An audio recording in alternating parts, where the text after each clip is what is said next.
সম্প্রতি ইরানের পরমাণু কর্মসূচি নিয়ে যুক্তরাষ্ট্র ও ইরানের মধ্যে উত্তেজনা বৃদ্ধি পেয়েছে। যুক্তরাষ্ট্রের প্রেসিডেন্ট ডোনাল্ড ট্রাম্প ইঙ্গিত দিয়েছেন যে ইরান যদি তাদের পরমাণু কর্মসূচি নিয়ে সমঝোতায় না আসে তবে সামরিক পদক্ষেপ নেওয়া হতে পারে। এই প্রেক্ষাপটে যুক্তরাষ্ট্র মধ্যপ্রাচ্যে সামরিক উপস্থিতি বাড়িয়েছে, যা ইরানের জন্য একটি সুস্পষ্ট সতর্কবার্তা।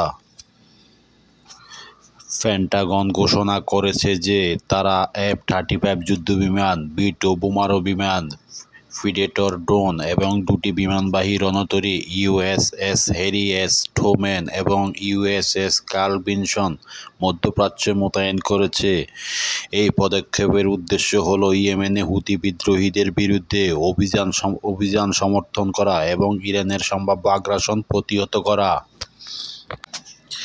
ইরানের পররাষ্ট্রমন্ত্রী আব্বাস আরাকচি সতর্ক করে বলেছেন, ইরানের পরমাণু স্থাপনাগুলোতে কোনো হামলা হলে তাৎক্ষণিক ও শক্তিশালী প্রতিক্রিয়া জানানো হবে, যা সমগ্র অঞ্চলের সম্পূর্ণ যুদ্ধ ডেকে আনতে পারে।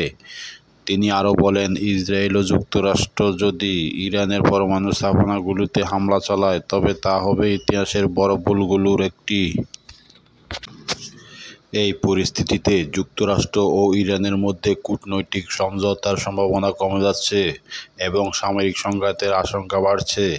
বিশেষজ্ঞরা মনে করছেন, উভয় পক্ষের উচিত উত্তেজনা কমিয়ে আনার জন্য সংলাপের মাধ্যমে সমাধান খোঁজা, যাতে মধ্যপ্রাচ্যে স্থিতিশীলতা বজায় থাকে।